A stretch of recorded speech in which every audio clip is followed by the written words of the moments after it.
Il est clair, mais je crois que c'est utile de vous le faire partager, que les terroristes veulent deux choses. Premièrement, nous faire peur. Deuxièmement, nous diviser. Ce que l'immense majorité des responsables politiques, nos dirigeants ont parfaitement compris. Il est évident que les derniers attentats font que, et c'était le but, chacun peut se sentir menacé. Là où il est, là où il va, dans un café, dans une salle de spectacle, dans un stade. Et vous le savez bien, pour vous-même sans doute et autour de vous, nous devons vivre avec cette menace.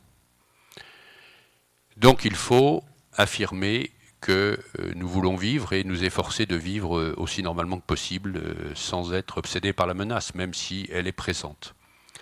Le deuxième point, c'est la volonté de nous diviser, de provoquer à l'extrême limite une sorte de guerre de religion parmi nous, une sorte de guerre civile, et d'avoir par paresse intellectuelle, à cause de la peur, une espèce d'assimilation qui se fait de nos concitoyens de culture ou de religion musulmane aux djihadistes et aux terroristes. Mais pour bien comprendre le travail sur la laïcité elle-même, et pardonnez-moi de continuer à être en dessous, à côté, en sous-bassement de la laïcité, il faut bien voir les conditions sociales et politiques dans lesquelles nous vivons. Perte de sens, perte de référence, perte d'espérance, affaiblissement des idéologies. Et en même temps, une situation matérielle évidemment très difficile. La persistance d'un chômage de masse, les difficultés de pouvoir d'achat, les inégalités dont on dit qu'elles baissent un peu, la ségrégation, les discriminations. Là aussi, le Premier ministre emploie le mot apartheid social, on dit c'est pas vrai. La réalité est bien qu'il y a une forte ségrégation et qu'il y a des discriminations. Et donc, quand nous parlons de laïcité, pas seulement à des jeunes, pas seulement des jeunes issus des quartiers difficiles, politiques de la ville, ZEP, etc., mais quand nous parlons de laïcité à des gens en difficulté, et que nous leur parlons de l'égalité, de la promesse républicaine, de l'égalité, de la liberté, de la fraternité, ils disent quelle égalité, quelle espérance pour mes enfants, disent les parents. Ce qui est évidemment un sujet extrêmement difficile, mais on ne peut pas, encore une fois, parler de laïcité, la promouvoir, la faire connaître, si on n'a pas cela en tête. Et cette situation, cette nécessité est parfaitement résumée par une formule de Jaurès qui date de 1904, un an avant la loi de 1905. Jaurès a dit « La République doit être sociale et laïque. Elle restera laïque si elle sait rester sociale. » Toujours dans le contexte, mais rassurez-vous, je vais en venir à la laïcité au sens strict du terme, il y a la question de l'islam. Et il faut se la poser sans tabou, sans stigmatisation et sans se tromper sur la réalité. La réalité, c'est que l'immense majorité de nos compatriotes, de nos concitoyens, de culture ou de religion musulmane, adhèrent aux valeurs de la République et de laïcité. D'abord, notre conviction à l'Observatoire est que la loi de 1905, mais j'y reviendrai, vieille loi, plus d'un siècle, est de manière assez extraordinaire, formidablement adaptée, y compris à l'époque actuelle et aux difficultés actuelles de la société française, et adaptée parce qu'elle est la même pour toutes les croyances, convictions, religieuses ou pas, adaptée aussi à l'islam. Donc il n'y a aucune raison de faire une loi pour s'adapter à l'islam, et c'est à l'islam, comme au christianisme, comme au judaïsme, de s'inscrire dans les valeurs de la République. Donc il faut d'abord connaître, comprendre. C'est ce à quoi cette session va vous aider, c'est ce à quoi nous appelons constamment l'Observatoire, avant de réagir purement émotivement sur un événement, sur un incident, sur une gêne, essayons de comprendre. Et ensuite, essayons d'appliquer la loi. Laissons de côté la question de la laïcité et de la religion pendant un instant. Nous avons besoin, me semble-t-il, nous, citoyens français, nous, responsables administratifs ou politiques, mais d'abord, c'est à nos politiques de le dire, de dire ce qu'est la France. Non pas en mélangeant identité nationale et immigration, ce qui est une manière de poser la question qui appelle la réponse. L'identité nationale est menacée par l'immigration, mais tout simplement la France. Qu'est-ce que peut la France? Qu'est-ce que c'est que la France à une époque de mondialisation où on peut s'interroger légitimement sur que peut encore le pouvoir politique? Et donc ça rejoint des questions qui sont dans le débat public, de manière, comme souvent, parfois légitime, parfois pervertie. Les racines chrétiennes, les racines blanches, disent certains, l'identité blanche. Mais gardons les racines pour faire un peu d'histoire. Les racines chrétiennes de la France et de l'Europe. Rappelez-vous, on a eu ce débat dans les années 2000 au niveau européen, qui a été un vif débat. Évidemment, là encore, il me semble que l'histoire est claire et apporte des réponses simples, si on veut bien regarder l'histoire comme je vous proposais de regarder les faits de société.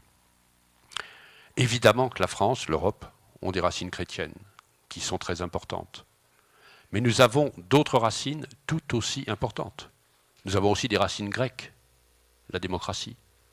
Nous avons des racines romaines, le droit.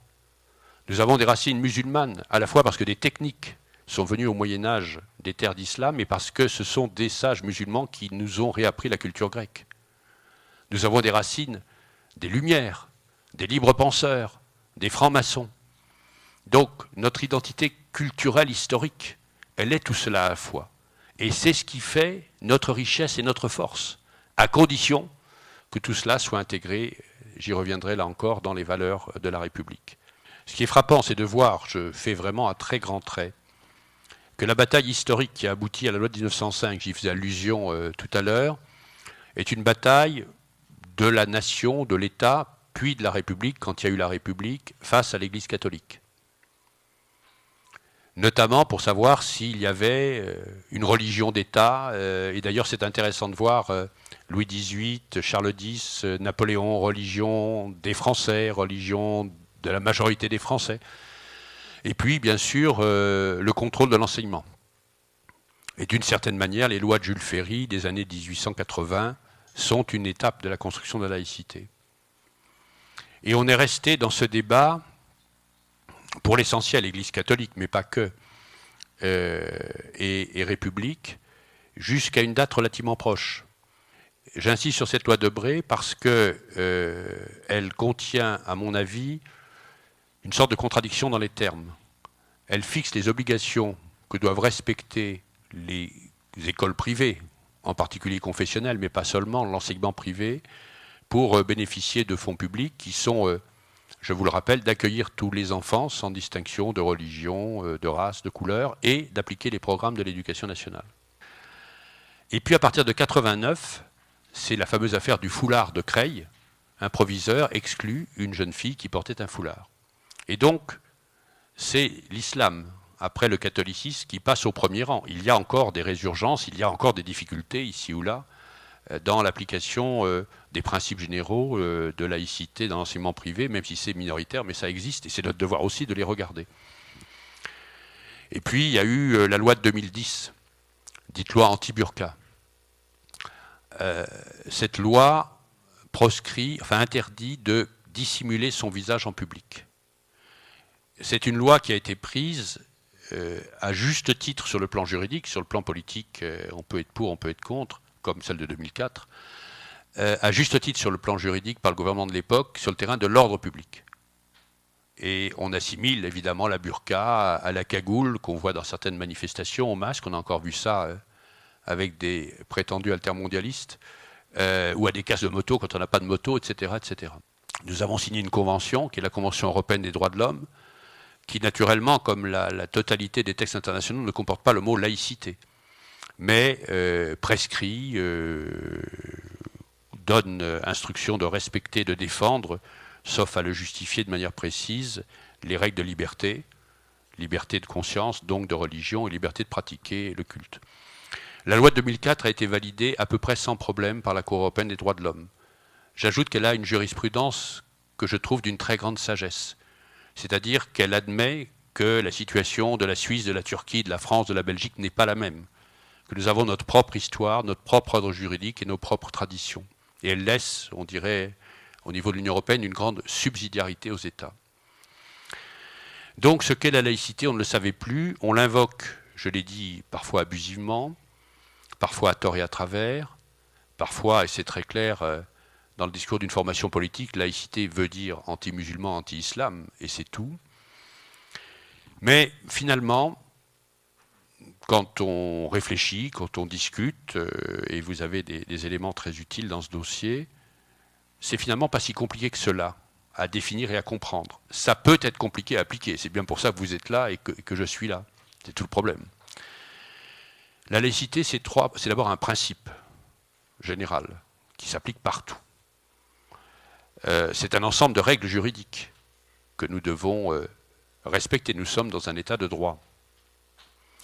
Mais ça n'est pas une croyance. On n'est pas laïque ou. On est laïque et agnostique, laïque et libre-penseur, laïque et catholique, laïque et musulman. Ce n'est pas une croyance, c'est ce qui permet à chacun d'avoir ses croyances ou ses convictions quand on n'est pas croyant. Et donc, le premier principe de la laïcité, il ne faut jamais l'oublier, surtout dans les époques de tension que nous connaissons, c'est une liberté. Liberté de croire ou de ne pas croire, liberté de changer de religion, pas si fréquent à l'échelle de la planète, et liberté de culte. Si vous voulez, il y a 3 étages dans le vocabulaire, et là c'est utile de le préciser. D'abord, la liberté de conscience. On croit ce qu'on veut, y compris ne pas avoir de religion. À l'intérieur de la liberté de conscience, une des formes de la liberté de conscience, c'est pour ceux qui en ont une, la liberté de religion. Et à l'intérieur de la liberté de religion, il y a la liberté de culte, c'est-à-dire de pratiquer son culte, qui est garantie, je le rappelle, par la loi de 1905. Et là vient un point très important, qui est souvent méconnu, de bonne foi ou de mauvaise foi. C'est que la croyance, la conviction, la religion, le culte, n'est pas une affaire strictement privée, chez vous ou dans un lieu de culte. La liberté de manifester ses convictions, même religieuses, dit l'article 10 de la Déclaration des droits de l'homme et du citoyen, même religieuses, est garantie par nos lois, exactement, j'attire votre attention, mesdames et messieurs, sur ce point qui est très important, exactement comme toutes les autres libertés garanties par la Déclaration des droits de l'homme et du citoyen et par la Constitution. Liberté d'expression, liberté politique, liberté syndicale. C'est-à-dire que cette liberté, la liberté religieuse, la liberté de culte, comme les autres libertés, a 2 limites. Lorsque cette liberté porte atteinte à la liberté d'autrui, ou lorsque cette liberté porte atteinte à l'ordre public. Ni plus, ni moins. Deuxième principe, que je peux évoquer de 2 manières différentes, c'est l'indépendance de l'État par rapport aux religions à UX, par rapport aux églises. C'est bien ça, la loi de 1905, séparation des églises et de l'État, de l'Église catholique et de l'État. Et c'est, mais les deux sont indissolublement liés, la neutralité, non seulement de l'État, mais du service public, y compris des agents publics. Neutralité qui est absolue. Et là encore, neutralité qui s'applique, ou qui doit s'appliquer, qui devrait s'appliquer, ce n'est pas toujours le cas, aux convictions philosophiques, politiques, syndicales, comme religieuses. Vous n'avez pas le droit, quand vous êtes enseignant, quand vous êtes agent public, non seulement de porter un signe marquant votre appartenance, quelle qu'elle soit, mais de faire de la propagande ou de montrer une préférence. Cette neutralité du service public est la garantie de l'égalité. Liberté, égalité. Je vais venir dans un instant à la fraternité. Et cette neutralité s'applique à tous les agents qui exercent une mission de service public, même si ce sont des agents de droit privé. Mais, j'en ai dit un mot tout à l'heure, et ça c'est un point capital dans vos métiers, dans vos missions, ça n'est pas la neutralité des usagers du service public, sauf pour les élèves de l'école publique. Certains pensent qu'il faudrait l'étendre aux usagers du service public, c'est un autre débat. Notre travail à nous, observatoire, c'est de dire ce qu'est le droit, et à vous, c'est de le dire, le connaître et le faire respecter. Par exemple, j'ai eu le droit une fois à une autorité publique qui m'a dit dans une réunion de formation, Monsieur le Président, je suis très vigilant sur la neutralité dans le service public. Je dis bravo monsieur. L'autre jour, j'ai vu à la préfecture une dame qui faisait la queue avec un foulard, je l'ai prié à un guichet, je l'ai prié d'enlever son foulard. Non, pas du tout. Ça a des conséquences, par exemple, sur le fait qu'un parent, quand on dit un parent, on pense une maman, quand une maman, on pense une maman musulmane avec foulard. Enfin, disons, un parent peut venir avec un signe religieux à condition de ne pas gêner le déroulement, de ne pas faire de trouble à un conseil de parents d'élèves. Un candidat ou une candidate au municipal peut porter un signe religieux, par exemple un foulard. Donc, ça n'est pas la neutralité des usagers du service public, c'est extrêmement important de le dire, ce qui ne veut pas dire que cette liberté des usagers soit illimitée. Encore une fois, il y a des limites que j'ai évoquées tout à l'heure. Liberté, égalité, et d'une certaine manière, le troisième principe, ça nous ramène à la fraternité. Pourquoi ? Je parlais de notre histoire de France, qui est riche d'une extraordinaire diversité depuis des siècles. Nous sommes profondément différents. Nous aimons d'ailleurs affirmer et cultiver souvent nos différences, sauf en ce moment où nous éprouvons un magnifique besoin d'unité, de solidarité. Ces différences sont, mesdames et messieurs, une richesse, à une condition, c'est qu'elles soient rassemblées, intégrées, unifiées d'une certaine manière, dans leur diversité, au sein de la valeur de citoyenneté. Nous sommes différents de croyances, de convictions, de couleur de peau, de centre d'intérêt, de que sais-je encore, mais nous sommes toutes et tous des citoyennes et des citoyens à égalité de droits et de devoirs, ce qui est une forme aussi de fraternité. Et c'est pour ça que la laïcité est aussi indissolublement liée aux valeurs de la République qu'elle exprime, qu'elle garantit et qu'elle incarne.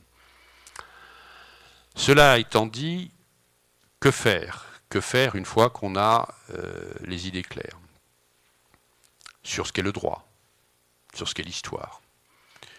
D'abord, poser le bon diagnostic. C'est notre travail à l'Observatoire et je l'ai dit brièvement, ça n'est pas un travail facile parce que nous sommes, comme vous, comme les citoyens, comme les responsables, soumis à des impressions contradictoires. Je vais prendre 2 ou 3 exemples. La fameuse crèche Babilou, où finalement il a été reconnu par la Cour de cassation que même dans une crèche privée, c'était une crèche privée, certes exerçant une mission d'intérêt général, mais n'ayant pas de délégation de service public. Donc le droit qui s'applique à une structure privée, fût-elle d'intérêt général, n'implique pas une neutralité absolue comme une structure bénéficiant d'une délégation de service public. Pour autant, on peut apporter, ça vaut pour l'entreprise comme pour une crèche, comme pour une activité privée d'intérêt général, des restrictions justifiées et proportionnées. Et en l'occurrence, en l'espèce, la Cour de cassation a estimé que les restrictions apportées au port du signe religieux, en l'occurrence du foulard, étaient justifiées et proportionnées, justifiaient donc le licenciement de la personne qui a été licenciée. Deuxième exemple, la question des crèches, cette fois-ci de Noël. Je précise que dans beaucoup de sujets, on a une distinction juridique qui n'est pas totalement évidente, mais sur laquelle il y a une jurisprudence, notamment dans la jurisprudence de l'ordre administratif, extrêmement précise et intéressante, c'est de distinguer ce qui est culturel de ce qui est cultuel. J'ai eu pas mal de mails et de correspondances là-dessus au début de mon mandat, qui date d'il y a 3 ans, et après, là aussi, j'en ai pas eu, même s'il y a parfois des choses qui circulent sur Internet. On m'a dit, mais qu'attendez-vous pour interdire les arbres de Noël dans les mairies? C'est évidemment un symbole chrétien, la mairie doit être particulièrement neutre, donc pas d'arbre de Noël. Il est évident pour moi, il n'y a pas de contentieux à ma connaissance là-dessus, que l'arbre de Noël et le Noël est une fête largement sécularisée, fête familiale, fête commerciale, ce que l'Église déplore elle-même, et fête aussi à caractère religieux, mais qui existait dans d'autres religions. Noël, c'est le solstice. Et d'ailleurs, la religion chrétienne, comme d'autres, s'est appropriée des fêtes antérieures. Quel est l'avis que nous avons donné à l'Observatoire dans notre texte, d'ailleurs, gestion des collectivités locales, de la laïcité des collectivités locales? C'est que Aristide Briand, le rapporteur, l'architecte principal avec Jaurès et quelques autres de la loi de 1905, débat passionnant d'ailleurs, incroyablement actuel, avec des orateurs de grand talent, y compris dans ceux qui voulaient une application totalement stricte de la laïcité, une version anti-religieuse Maurice Allard, député du Var, très très grand orateur. Et donc Aristide Briand avait bien vu la difficulté. C'était, je crois, l'article 24 à l'époque, c'est l'article 28 aujourd'hui, puisque cet article 28 proscrit à l'avenir, on ne va pas détruire ce qui existait avant 1905, des signes ou emblèmes religieux, mais n'interdit pas les expositions. Et donc Aristide Briand dit, je sais bien que ça va paraître toujours facile, mais on ne peut pas tout régler par la loi, disait-il déjà, et si on a un peu de bon sens, et de tolérance et de respect, on doit pouvoir trouver des solutions. Malheureusement, le bon sens, la tolérance, le respect ne sont pas toujours répandus dans notre société. Encore une fois, il appartiendra au juge de dire si c'est quand même toujours cultuel par nature. Je ne sais pas. Troisième exemple d'inflammation médiatico-politique, les cantines scolaires. Là encore, partons du droit, partons des bonnes pratiques. L'Observatoire a dit très tôt sur les cantines scolaires, je veux dire, on l'a dit dans un de nos premiers textes, d'abord qu'il n'y avait pas de règle de droit, que c'était un service public facultatif. Et donc les communes n'étaient pas tenues de faire une cantine scolaire et n'avaient pas d'obligation précise sur ce sujet dans la manière de faire fonctionner les cantines scolaires. Offrir du choix. Offrir du choix. D'abord, le choix, c'est meilleur pour la santé. Ensuite, ça permet aux végétariens de ne pas manger de viande et à celles et ceux qui ne veulent pas manger de viande de porc de ne pas manger de viande de porc. Mais on fait cette recommandation dans un aspect de liberté individuelle. C'est pourquoi je n'emploie pas l'expression repas de substitution. Parce que pour moi, repas de substitution, je ne suis pas ce qu'on pourrait appeler à laïcard, mais néanmoins, on donne une place excessive à la religion. Nous déconseillons très vivement, mais là encore, c'est une question de pratique, pour nous de bon sens, de constat, d'offrir des repas halal ou kasher, comme ça peut exister. Et nous le déconseillons parce que nous avons constaté que dans les cas que nous connaissons, pour des raisons pratiques de distribution des repas, dans des écoles, il y a la table des halal, la table des kashers et la table des normaux, entre guillemets, ou la table des porcs, la table des sans-porcs, ce qui peut donner lieu à des petits affrontements à la cour de récréation. Le repas, c'est quelque chose qui se prend ensemble. Compagnon, celui qui partage le pain. Et ça vaut pour nous, dans les cantines scolaires, comme dans les cantines administratives, comme dans les cantines d'entreprise. Ce principe général, vous le voyez, nous l'appliquons aussi aux demandes de congés à caractère religieux. Notamment dans l'entreprise privée. La règle, encore une fois, ne caractérise pas la règle que nous recommandons, qui est une bonne pratique. La religion par rapport à autre chose. Après tout, quand vous posez une RTT, vous n'êtes pas obligé forcément de dire pourquoi. Et donc, curieusement, d'ailleurs, les textes ne sont pas si différents que cela dans les principes entre le privé et le public. Le critère pour nous, c'est de savoir si satisfaire à une telle demande gênerait, entraverait, mettrait en cause le fonctionnement du service public, la continuité du service public ou le fonctionnement de l'entreprise privée, le magasin, l'atelier, le bureau. Si ça met en difficulté la continuité du service public, le fonctionnement de l'entreprise privée, l'employeur, le manager, le responsable est en droit de dire non. Si ça ne le gêne pas, il peut dire oui. Il doit même dire oui.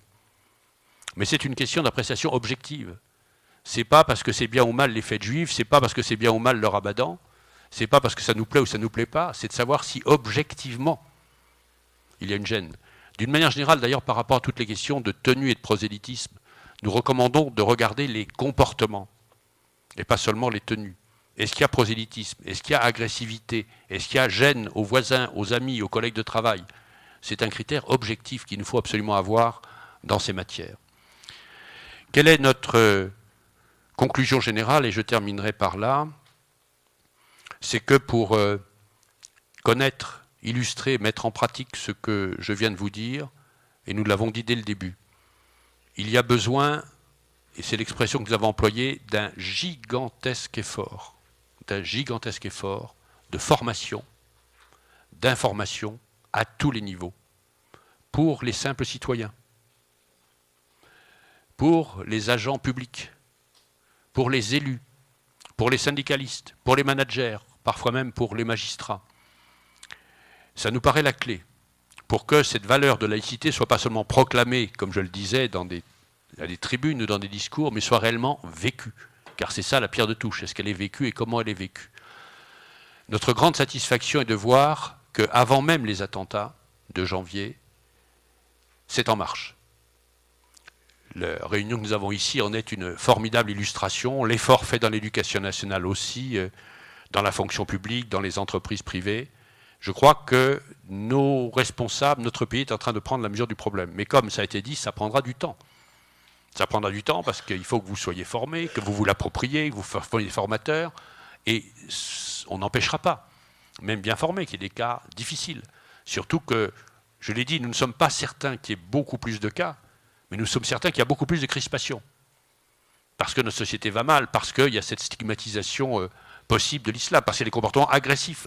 Donc connaître le droit, l'expliquer, le faire appliquer avec discernement, toujours en essayant de faire comprendre, mais avec fermeté, quand il y a un comportement qui est contraire au bon fonctionnement de l'entreprise, au bon fonctionnement du service public, il doit être sanctionné.